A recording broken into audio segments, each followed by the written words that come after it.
just this second. Oh, yeah. Received a notification that the meeting is being live streamed, and that leads me to believe that I did something wrong.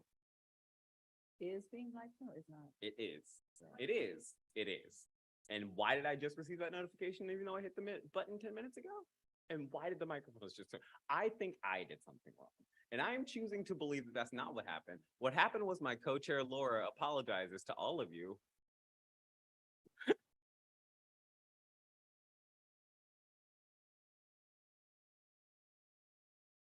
I love this for us.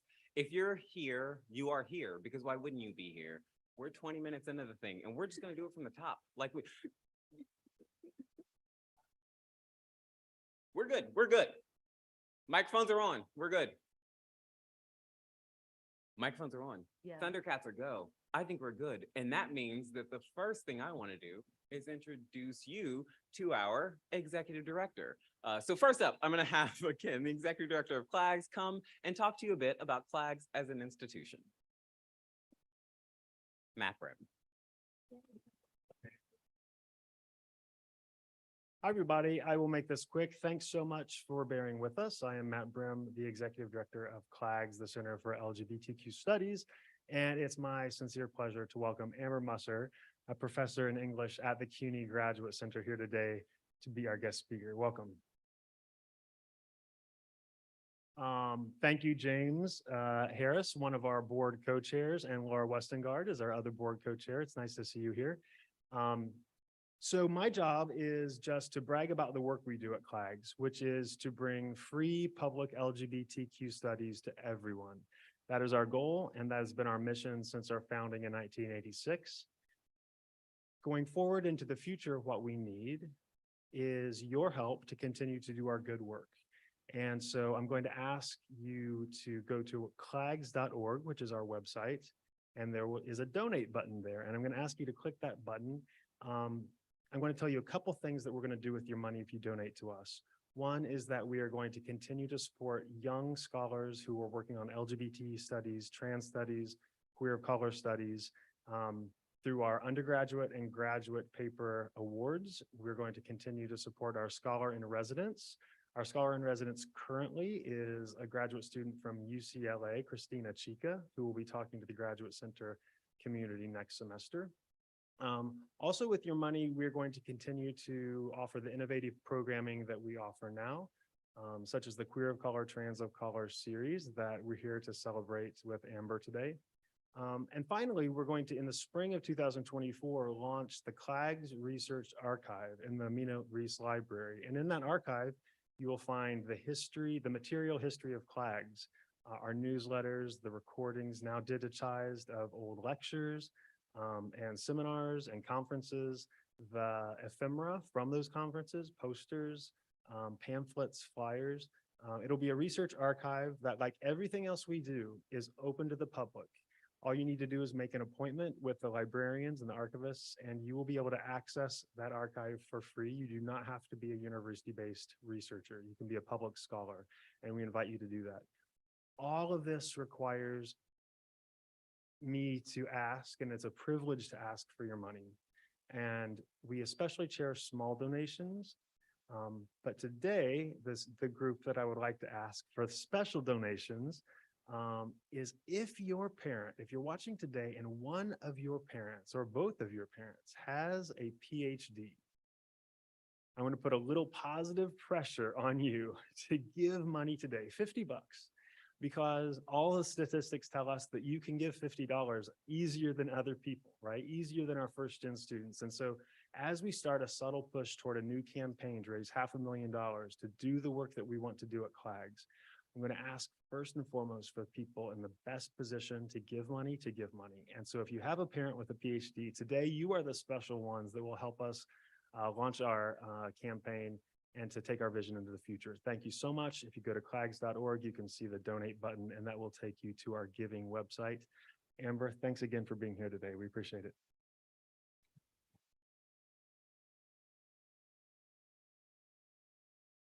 So much better at that than I am. Really, we need your support, and we appreciate it so much, and it makes things like this possible. And as I mentioned last month, this has slowly but surely become my absolute favorite thing to do. And tonight, this afternoon, absolutely no exception.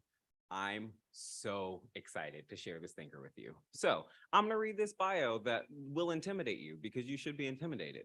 And know as I do so that we are talking to also someone who is, in addition to being brilliant and, like paradigm shifting and like, path breaking and all those things, just also a great person and really warm and welcoming and inviting to talk to and think with. Dr. Amber Musser, published widely on race and critical theory, queer femininities and race and sexuality, and queer color critique. She has an MST in women's studies from Oxford University and her PhD in history of science from Harvard University. She's had fellowships at NYU's Draper program in gender studies, Brown University's Pembroke Center for teaching on research in women. Her research has been supported by grants from the Ruth Landis Memorial Fellowship and the Arts Writers Grant from the Warhol Foundation. She previously taught at New York University, Washington University in St. Louis, and George Washington University, working against the framing of Black and brown bodies as sexualized and objectified. Her second monograph, Sensual Excess, Queer Femininity and Brown Jouissance, from NYU Press in 2018, turns towards sensation and aesthetics in order to imagine epistemologies of sensuality that emerge from fleshiness. She's currently working on a research project on noise. She writes art criticism from the Brooklyn Rail. There are so many things I want to talk about and think through. I am so deeply excited to share with you, Amber Musser.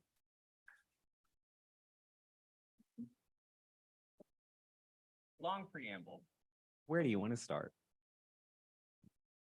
Well, that research project on noise is coming out as a book in February. So I have a new project called Between Shadows and Noise, Sensation, Situatedness, and the Undisciplined, coming out with Duke University Press in early 2024, like 2014. So yeah, so I guess I can talk a little bit about that if you want. So the project really,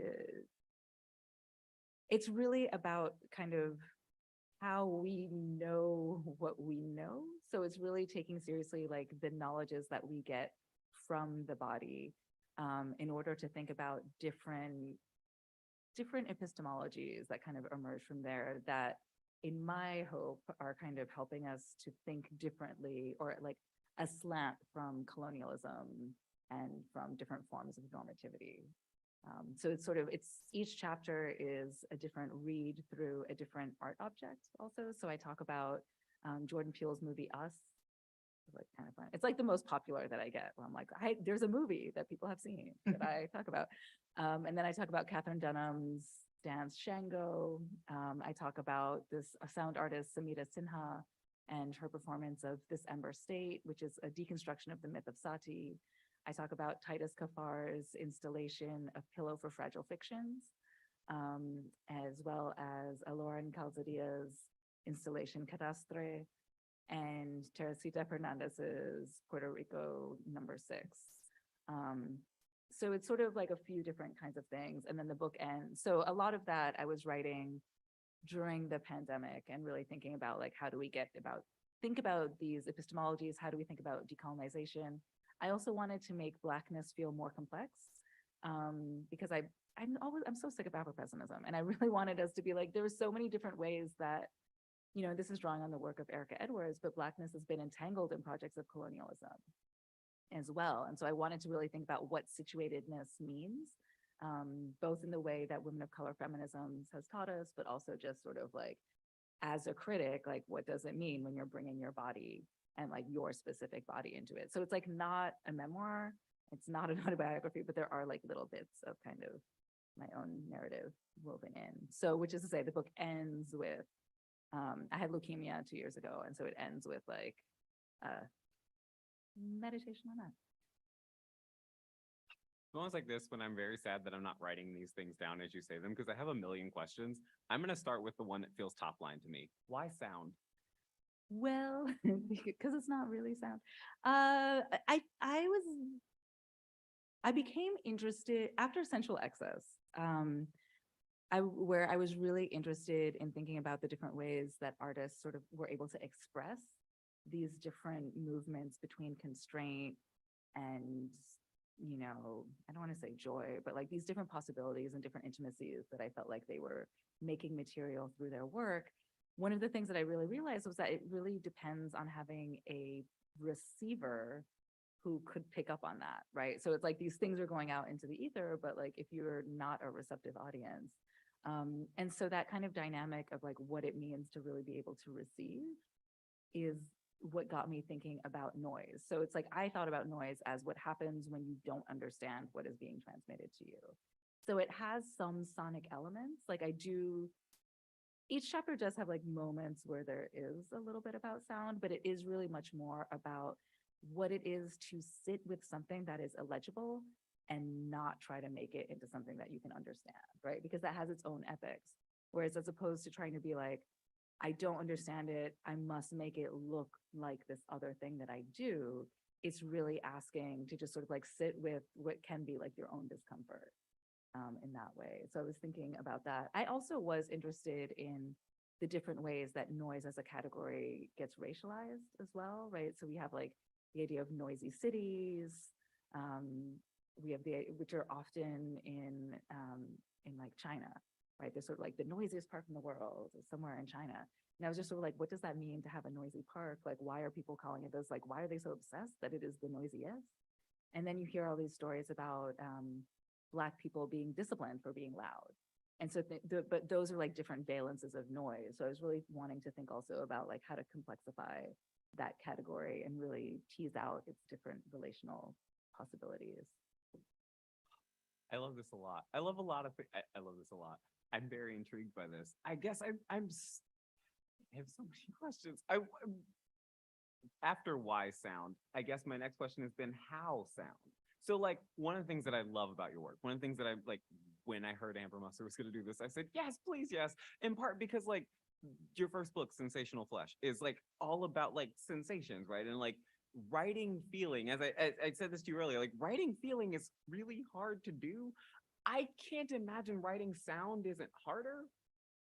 Well, so that, okay, so sometimes I feel like I sit in my room and I'm like, what can be a fun way to stretch myself? No, for real. I mean, and so I was like, I am interested in sensation, and there's always an edge of kind of like, well, what can I really, is there a way for me to communicate what I am feeling in writing, even though I'm not talking about linguistic things exactly? And so first I wanted to start just writing about music, and I realized that like I could not do it because I'm not trained in music, so I had no language for being able to do that. So I sort of put things away, and then I was like, well, sound, I can translate that into the flesh in ways that I just talked about. So I had that going. But then I became really more interested in just like the different ways that the body registers different things, which I should say that one of the things I did during the pandemic was I took a lot of different types of online courses. Like I took a course on tarot. I took a course on herbalism. I took a course on yin yoga. I learned a lot about Chinese traditional medicine. And all of that is actually in the book now. I did get that they were research expenses, but they were like legitimate research expenses. Can I actually pause and just ask, what on earth does one learn in an online tarot class? I do tarot every day, so I learned a lot. To read or Yeah. okay. Yeah. But it was just like, for me, it was like all about, there were all of the, what I realized when I wasn't able to write about sound in a satisfying way was that there are all these different, there are already all of these existing different ways of making sense of the body and what it knows. And so if I could sort of tap into that and like learn a little bit about that and like think about, so like, for example, when I was taking the herbalism course, just like learning about the different adjectives that people were using for thinking about like what bitterness means, what like the different ways that different plants like activate different parts of the system. And they're like, oh, this, circulates this way and this swells in this way. And then suddenly you're like, oh, I know so much more about how my body works. And these are different sensations. So it's like those kinds of things. And then with tarot, it's all about like the different energies and sort of like what is Empress energy and what is Wheel of, and so just sitting and thinking with that gave me a lot more vocabulary for, this is really what happened, for thinking, you're just, So intrigued. I guess I'm wondering about, okay, so now we have to talk about translation. How do you take that knowledge and turn it into this book? and we have to buy the book. See what happened. There's a pre-sale code. But I mean, a lot, well, that's where the importance of situatedness comes in, right? Because the thing with all of these knowledges is that they're not, they really depend on how you understand where your body is in any given moment in time. And so it was like that's the element of sensation that's always been interesting to me. It's never been about like, well, if I write, if we say this, that's true for everybody always. But it's sort of like, how can we get even more specific and have that specificity be meaningful in some way, and like tell us something about the way power is functioning or the way people understand possibility, right? And so I think that those things are still happening, but it's just as opposed to thinking about, I don't know, like the force of heteronormativity, like it's thinking through like the possibility that working through the taste of bitterness gets when it induces rest, right? And that becomes like a different epistemology through like a different sensory orientation.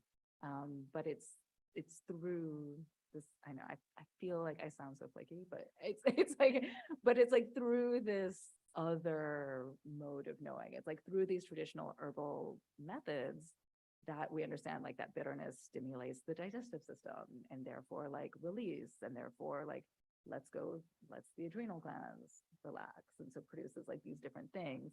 And so for me, thinking about like where I could place that in Titus Kafar's sculpture, because there's tamarind there, which is like a bitter, was like I was like, oh, so this sculpture is actually like a critique of the economies of sugar and productivity and capitalism that demand sort of all of this movement. And if we think about what is being solicited by the tamarind, it's not just that it's there, but it's also about this whole other mode of being, right? But it's not exactly visibilized by the sculpture because you just see this liquid.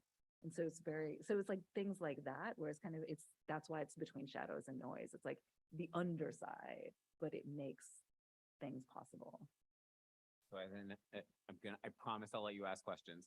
I think I understand the noise part. Tell me more about shadows. So the shadows, so they're doing different kinds of things. So the noise is like what we can't understand and have to sit with. It's like the ethical question.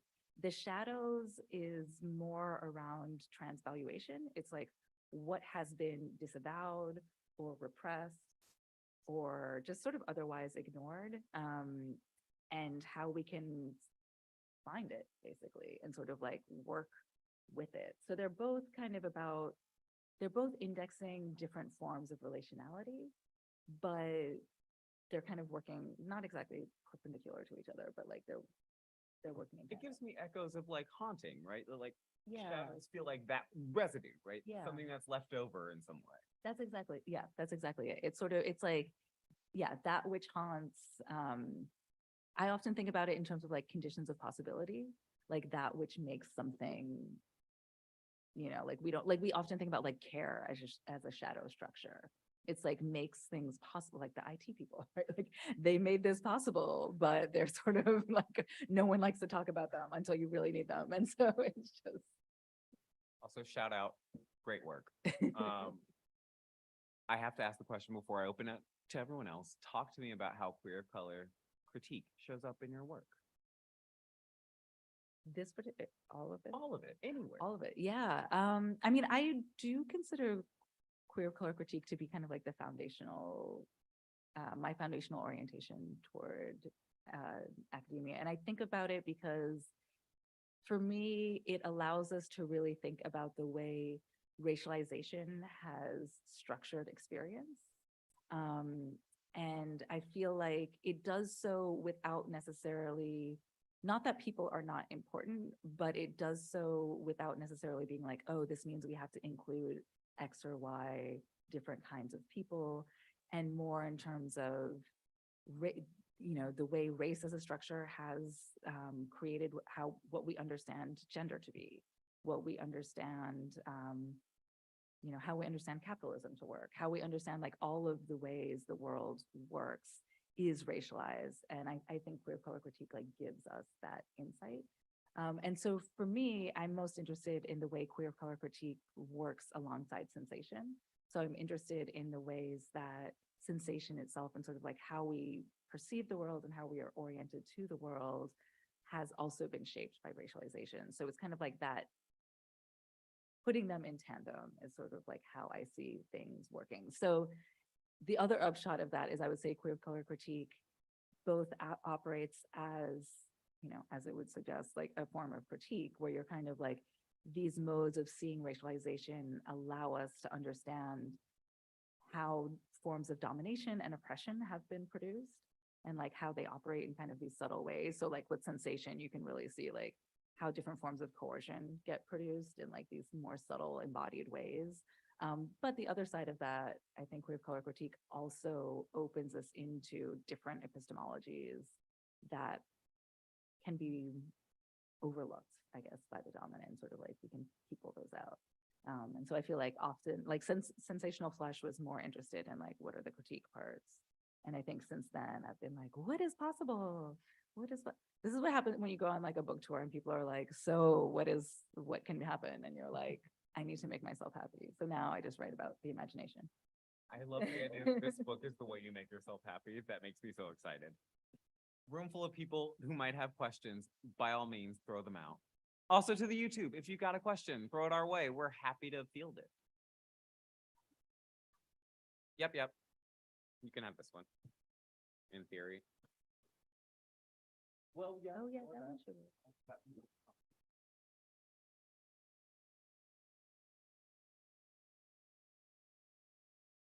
Thank you. Hi, my name is Inma. I'm fascinated by this new book of yours. I think some of the ideas that ended up in that book were maybe like circulated in our class. So I am taking credit.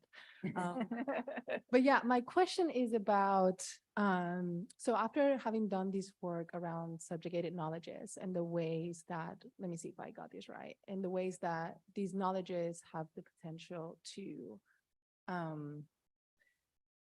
change our inner landscapes in ways that are meaningful as to how we express ourselves in the world and how we relate to each other. So after having done that work, how optimistic are you to see how maybe these subjugated knowledges have potential in the political realm? And before you answer, let me just say, I don't think that there needs to be a political horizon to valorizing like other knowledges. I think they exist and they will continue to exist at the margins of. But I'm particularly interested in the idea of like the post-nation and how maybe we can somehow start thinking differently about geopolitical configurations that don't attend to,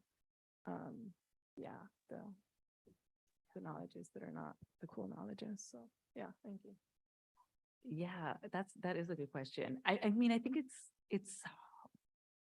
it's tricky to answer because there are two components, right? So one of the things with thinking about situatedness is that it's against theorizations of individuation, right? So it's like not meant to be like, you are so special as an individual, but it is invested in specificity, which makes thinking about like political collectivity challenging.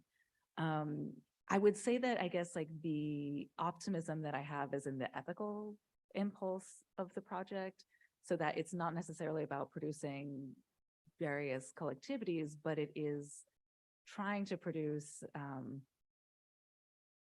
don't know, like trying to underscore like the importance of what it is to have difference, right? Because I think we're in a moment politically when the world is really trying to just like homogenize and flatten and just sort of be like, no, this is only, we only have this and this. And like, we're just trying to, there's just this force inward.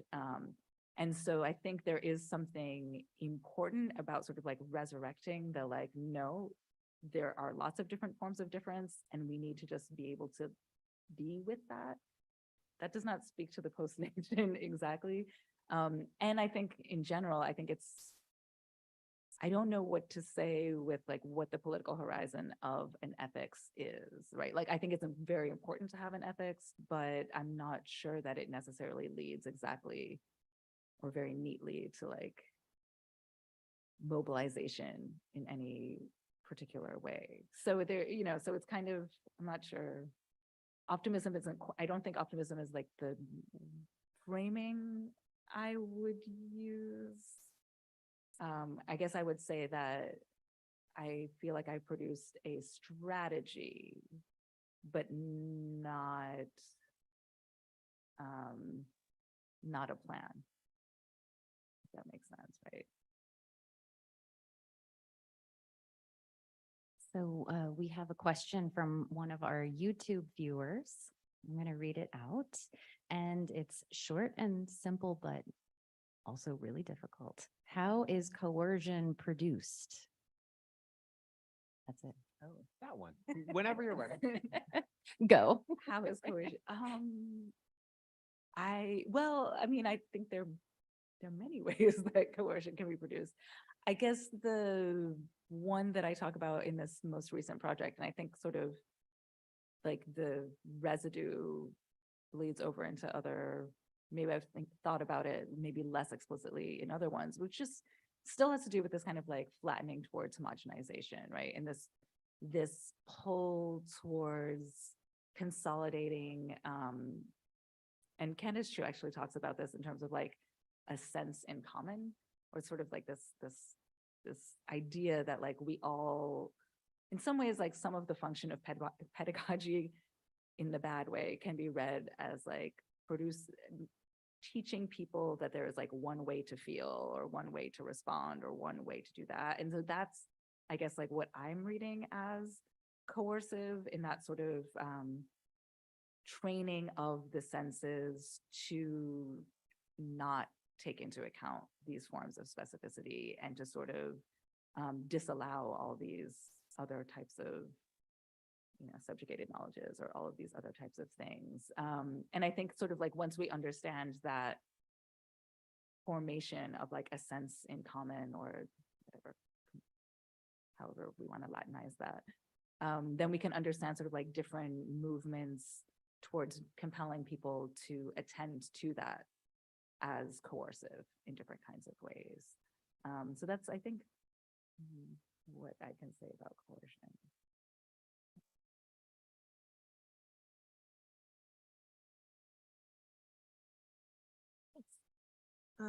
Hi, I'm Jen. I have a question about the kind of tonal shift of your last, like if you're looking at all three of these books, moving from ideas of sensuality to noise and shadow as maybe not the body, but as products of the body.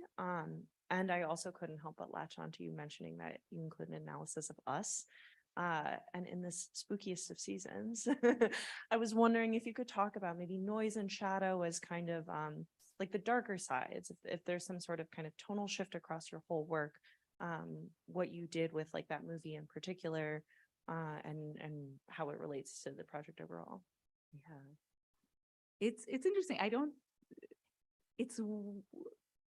Until this moment, I had not really thought about the darker side of it, but it is literally true. So a lot of what I'm interested in that movie is, there's sort of like two projects. Like one is understanding the way that Jordan Peele has mobilized the genre of horror to help us understand how Black femininity presents as threat, no matter what one does. So it's kind of like we have these two sides, and like half the movie we think one of them is threatening, and then we're like, oh no, it's actually the other one. Sorry, spoiler. It's actually the other one, but actually it's like both, right? And so it's sort of and so I feel I'm fascinated with like his play with genre to mobilize like domesticity as part of the threat of Black femininity, privacy as part of this threat. There's agency, like all of these things get kind of estranged. There's that part, and then there's also there's repeated imagery or return to this figure of the little girl in the mirror. And for me, that's where the noise resides. So it's like the shadowy figure of the Red and Adelaide, and then we have the noise of the little girl. And sort of thinking about like how the way that she understands her world, and like also the way she kind of works, like, not against it, but what she we don't actually understand her. And she perpetually like interrupts the narrative in ways that I think remind us that there's always this like uncontainable element. But it's hard to say, I mean, I wouldn't say optimism, right? Because we sort of know who she becomes, but we still have this moment where there's something else happening. And so I think that I guess that's the tonal shift is maybe like there's more of a horizon on the optimism of sort of, I'm interested in this sort of like, we just don't know like what could happen. Maybe this, maybe that. And I mean, I don't know if it's sort of a response to just like, we are all in this, we're not in the best world situation right now. And so it's maybe kind of more of a recognition of that. But I will say that when I was writing it, I wasn't thinking about it as a tonal shift. I was really thinking about myself as burrowing more deeply into the body, which I guess we could think of as darker in certain, in some ways it literally is like farther from the light of the world. But I was really thinking about just going like, how much more inside sensation can I get? Right. And like, if I'm thinking with the energetic, or if I'm thinking with these things, like to me, that felt just like even more internal, but not necessarily like spooky or like more pessimistic, but just sort of harder to illuminate. Other questions? Yeah, I'll walk this mic right back to you. Amber, thank you so much for these comments. This is a question. I know that you are a respected mentor and that you enjoy mentorship. And so I just wonder if you could say a few words about that in terms of the relationship between different people in the academy, but also how you reach out to people outside of the academy as a mentor too, not only in order to bring them in, right, but in order to get out for yourself. I know, I was like, Matt, talk about a tonal shift. Like, yeah, I'm trying to think of how to respond to that. I mean, I do feel like most of my interactions lately outside the academy have been especially in relation to the art world. And I enjoy getting to know artists, and just partially because I feel like basically this actually sort of goes back to the questions of coercion and the building of the sense in common, where if you spend a lot of time talking to other academics, you feel like you're just in one little room where you're just like, yes, we all agree. Yes, oh my God, this is terrible. Or like, and so it is amazing to be able to, whenever you have conversations with anyone outside of that, to be like, we're all people. So we often have things that we all care about in common, and sort of just seeing like what people want to talk about and how they approach it, and sort of like how to build those bridges, I find interesting. So when I'm talking to artists, like sort of saying like, okay, your project is also thinking about where your mother came from, and like how you're going to use these like old, I'm going to say old plants, but I mean herbal medicine, like old wisdom, but just sort of like thinking about that, and like that will show up as like, I don't even know, like watercolors or photographs, and just sort of thinking about like that process of like, wow, we're both interested in the same thing, and like how do we communicate with each other in order to like share our knowledge between. I know that's not mentorship, but that's just sort of how I'm thinking about like where this knowledge goes in. That's still sort of in a more ephemeral realm, but that's kind of, yeah, that's like one place. I do also spend a lot of time with like a 10-year-old. I feel like our conversations are literally about sneakers, so it's not, I don't know that I'm being like utilized for my expertise in that domain. But I do think that ethical framing is always like part of it. It's just sort of like, how do you be with people and listen I guess, is what I think is, yeah. the biggest thing. You have a question? Okay. Um, I can't wait to read your book. But I was wondering, you just mentioned ephemerality, and I was wondering, shadows, things can be very ephemeral, like, and also the horizon of possibility. I was just thinking about Jose Munoz, him studying Amari Baraka's play and talking about how it traces the possibilities there, but it's just gone. So I was wondering if you can talk about shadows and if ephemerality plays any role in your readings in the book. Yeah, no, Thank you. Yeah, that's a great question. And I mean, I would say that I think that's also, ephemerality is also part of noise too. Because at some point, if you sit with something you don't understand, you do begin to make some sense of it, right? So it's only in that, like, there is only like a little bit, there is only a moment where you're really sitting in that, like, I have no idea what's happening. And I mean, I think that's, I'm trying to think if I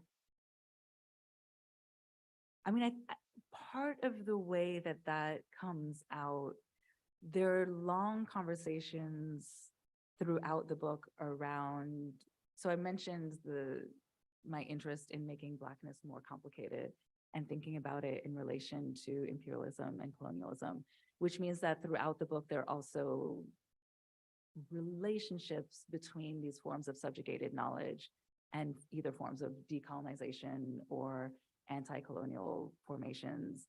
And I would say that those engagements are sort of like, that's where I think the ephemerality comes in, because they're not necessarily moments or impulses that like come to any fruition, but there's still sort of like these desires, like this like impulse toward freedom or this impulse towards rebellion, but it doesn't quite, this is going back to your question, but it doesn't like quite coalesce into a like, and this is my radical thing. It's just sort of like, and then, which is not to say that those movements cannot do that, but just in sort of like, what I wanted to register was sort of like the desire for that feeling, and that can be part of what one brings to, wanting to read a different epistemology or wanting to read for a different kind of knowledge happening. But what that doesn't then answer the question of like, where does that, the book is not necessarily oriented towards being like, and then we do this, but that's why I said it's not a plan, but it's sets of strategies. So it's like they're ideas and impulses, but they're not necessarily coalescing into a particular thing. And that's where I think the temporal dimensions of the shadows and noise really plays out. So we have another question from YouTube, but I selfishly have two questions, which I'm going to try to sloppily combine because I think it's sort of coming out of the conversations you're already having, and then I'll ask you the YouTube question. But I'm thinking about Jennifer Doyle wrote a book called Hold It Against Me, where she talks about noise in as difficulty, right, in relation to art spectatorship. And so it sounds like your treatment of noise maybe departs or complicates the association with difficulty purely, right? And maybe that is in what you're saying, that horizon, that sort of forward, not yet here kind of orientation that you were just speaking to. And so I'd like to hear a little bit more about your thoughts on the conflation of noise with difficulty. But also my other question, we were talking about ghosts briefly earlier, and I can't not ask a question about anything that's queer and Gothic. So you said something that struck me, and I think this is sort of similar to the trend of your comments so far, and that is that ghosts are the sort of ephemeral representation of hope. Yeah, I think you used the word hope. And so in so many, critical pieces, people talk about ghosts as like maybe an ethical orientation towards the past or a return of traumatic experience. And so to think about ghostliness as hope or as sort of that forward future orientation is really interesting to me. So I just asked 2 questions. I'm sorry. They were And then- both great. Thank you. No, I mean, I think it's just hard for me I feel like there's just no such thing as like a pure emotion, it's like everything is always mixed with so many different, especially when you like really sit with it and you're like, okay, so there's difficulty, but what does difficulty mean? It's like a conglomeration of like desire, thwartedness, desire, frustration, boredom, like, so it's sort of like really, or I mean, it could be any number of things. So I think for me, in some ways, it's like the difficulty is where I started with thinking about noise, where it's like, okay, people think it's difficult.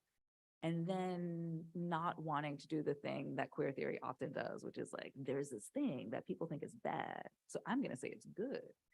And so, and therefore it is like our new political horizon. So I was like, no, I too read Kaji Amin's book. But I really wanted to sort of be like, instead of just saying like, getting away from a polarity of just like good or bad or, difficult or not, but to really be like, what is in it and like, what can it be? And what do all of these different moments feel like? And so for me, like getting at all of these different forms of noise really let me kind of sit with like what it can be. Because sometimes it's not like one of the things that is not part of the book, but for a while I was writing about some artists that it's more ambient noise. So it's more like a hum. And so thinking about like the way that quality of noise, it's like annoying, but not difficult necessarily, just sort of like it does a different kind of thing. And so just like, I guess it's more like the qualities than the specific, like designation, I guess, like it's more the qualities than the valuation itself that I became interested in. And this question of the goat, I mean, it's interesting. I think one of the big impulses around thinking about situatedness was also to really be like, we are always existing in the present, past, and future at the same time, and multiple different present, past, and futures at the same time. And so how to contend with those overlappingnesses. So I feel like in that question around the ghost as hope, it's also just sort of, it's like as anchor, as it's like the version of the hope that the past had, but the present might have a different version of hope, but still remembers that past hope. And so there's like lots of different layerings of temporality that I think are operational. Yeah. Thank you so much. May I ask the YouTube question, and then I'll let you all have the mic. So the YouTube question asks, what is your view of AI art programs opening up possibilities for people? This is going to live on the internet, so choose wisely. No, this is hard. I thought I was like, I'm a theorist. No one's ever going to ask me about AI. I can avoid this. Well, I mean, okay. I think this actually does piggyback on what I was just saying about like in some ways, AI really is this externalized version of the thickness of being and the presence that I was just talking about, right? Because it's sort of like, if we ourselves are always our past, different versions of our past, different versions of our futures, different versions of our presence all at the same time, AI is that, but just like even the collective we's version of that. So it would make sense that there would be these possibilities in it. I think what's complicated, or that, you know, that it can generate all of these rich possibilities. I think what I want to pay attention to, and this doesn't mean that AI can't do it, but I think there's also something in the act of interpretation, which I think I register in some ways as like a triangulation between like the viewer, the work of art, and the artist too, and sort of like trying to understand like a little bit about like who this person is, who made the thing. And that triangulation, I think, is a little bit harder with an AI because there is no, it's harder to put your finger on like what the consciousness of that being is, because it's not really singular. And so I think that it becomes an interpretive question, which doesn't mean that the art isn't good or interesting, but it's the question of just sort of like, how do we want to sit with the art and how do we want it to unfold for us? Because in that way, it sort of maybe becomes more of a one-sided conversation. Like you're not really having a conversation with the AI exactly, but you're having a conversation with yourself and like what it's unlocking in you, which can be fine, but it's just a different thing. I believe we've got time for about one more question. And if nobody's got it, I will ask the one that it's the dumbest question. You mentioned sound, and now I have to know, what are you listening to these days? Oh, oh man. Right? I know. It's a weirdly a hard It's question. very personal. It is. And I'm trying to think, I was like, what was I just listening to? This is because I'm really bad at multitasking, so I don't listen to as much music as I should, or as I would like to, I guess is the thing. Because I often Can try. be a non-music answer. No, but I want to think about music, but I can't. I will say that my favorite artist is PJ Harvey. Okay. So that's usually what I want to be listening to. Like a Riot Girl energy. There's like a Yeah. noisiness to it. Well, so the song that my favorite song of hers is Electric Light. And I started to write an essay like for fun, like for pure fun. I was like, can I write about this? And that was when I realized I couldn't write about music. I was like, this is not working out for me at all. I mean, it We've doesn't all had that exist. moment. Yeah. But it did get me thinking about noise because the song has like a lot of like electric buzzing in the background. And I was like, how do you talk about that? What is that? But you know. I love a Riot Girl. I need no more. Works for me. Any other questions? Hearing none, thank you so much for your time, for your thoughts, for your energy, Amber Musser. Oh, I love to do this. I love to do it so much. And we're going to do it again on November 30th. But before that happens, we've got other CLAGS events happening. And I actually think maybe our co-chair Laura can come and tell you about the next one we're doing, which is November 15th. Is that when Freedom to Teach is? That's right. I'm coming up here because I think there's cameras in this side of the room. Oh, wait. Hello. Yeah, so our next CLAGS event is on November 15th. It's a all virtual event, and unlike this beautiful hybrid event that we have today. It's called Freedom to Teach. What's the subtitle, Debbie?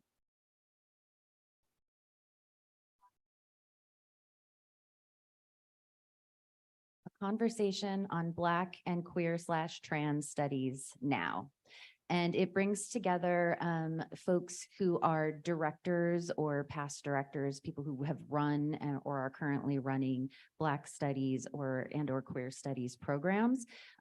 Specifically, a couple of people from Florida who were, ousted from their positions at New College of Florida. And so we're going to and also myself, I'm one of the panelists because I run a minor in gender and sexuality studies here at CUNY. So we're going to talk about the challenges sort of as they span across states and different disciplines. So it's really, and Deborah Biswas here is a board member who will be moderating the panel. I'm so excited for this one, really. It's gonna be a great conversation. And then we're gonna be back here on November 30th for Lou Cornum from NYU for the last of our queer of color, trans of color conversations for the year. And then we're heading into Kessler, where we're gonna celebrate E. Patrick Johnson. We're so excited about that. We've got so many things lined up, and you can find out more about all of them if you head to clags.org, where you can click on that donate button and continue to support this incredible work. Thank you so much for your time, for your energy. Have a fantastic night wherever you are. You guys are so